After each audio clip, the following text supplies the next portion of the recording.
ñu ngi leen di ñaan balaa ñoo seetaan vidéo bi nga xam ne moom la ñu def ngeen abonné ci Ngéwël Noble TV seen la boo xam ne lu am.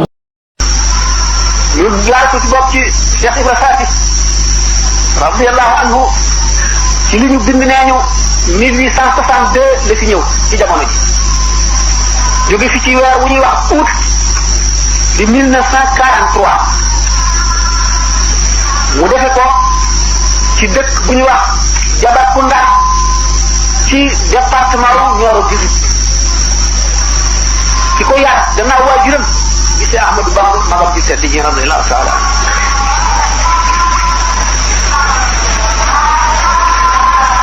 mu di ko xëroon ci moom ba néegul woon a bàyyi ak yaram ak kenn yaral ko boppam jàppali ko woon moom daanaka benn saa lu dul jàppali ko bu la ñàkk bu ñu fi jógee dem ci géej gi bàyyi ko njaboot mu doon koo xam ne fépp foo xam ne bopp ma ko fa doy moom la fay daan yebal bu mun la dem digganteem sax ak nasaraan bi li ci gën a bari moom rek la daan yebal ndax xam gi mu xam ne ku mat la ci xel ci teggin ci yarute ci teey aw taflit ni mu demee ak géej gi waaye jihaar buñ ko booleeg yeneen ci fi topp yépp buñ ko xiyaatee ci digle li jaar li war tere li bon mu ngi demee ni serati woowu ci wetu géej gi Cheikh Ibrahima Mbacké de moom dina nit ku ñu xam ci wet boobu boole ci ay wetam ak takkoom ak wóoram ba ñëpp wóolu ko ba sëñ Tuubaa ci boppam wóolu ko te sëñ Tuubaa mooy ci yàlla wóolu mu wóolu ko muy kuréel koo xam ne ak matam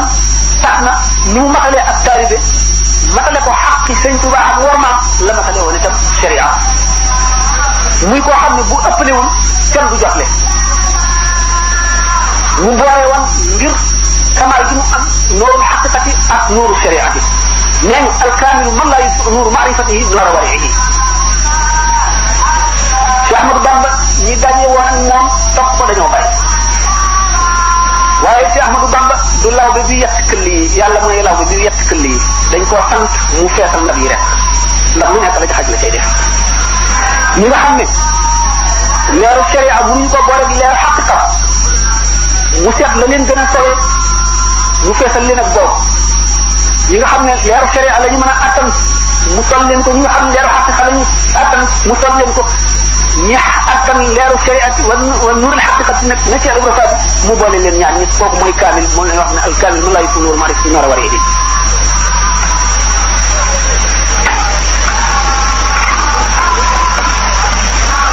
góor yàlla nag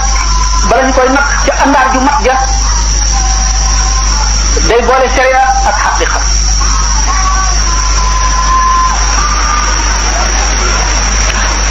waaye àndaar la joo xam ne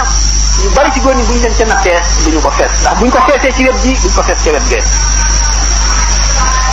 loolu moo tax maam Thierno daan nekk ca kanamu rek ba ca kanamu mbambóor ma ba abadan boole woon na xel mu lëng mu mat tëkk ak iman di dëgër yoo xam ne amul yemukaay di nit ku mën a wuutu ku nekk ca la muy wut ko ca wuutu di nit imam li ñu tuddee imam ndax imam du imaamu salaat rek ci jiite julli ñan la ñu tuddee imam ñi ci gën a al aimatu ñi ci gën a siiw al aimatul arbaa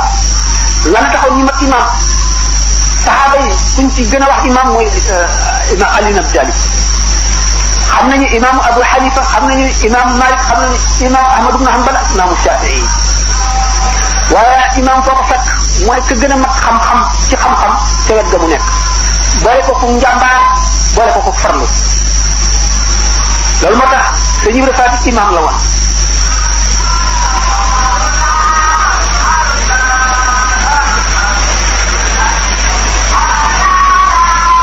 boole na sharia ak xaqiqa te xaqiqa du lor sharia sharia du lor xaqiqa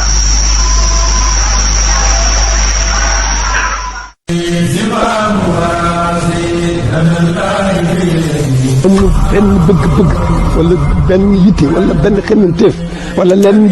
jublu pour Sëñ Tuubaa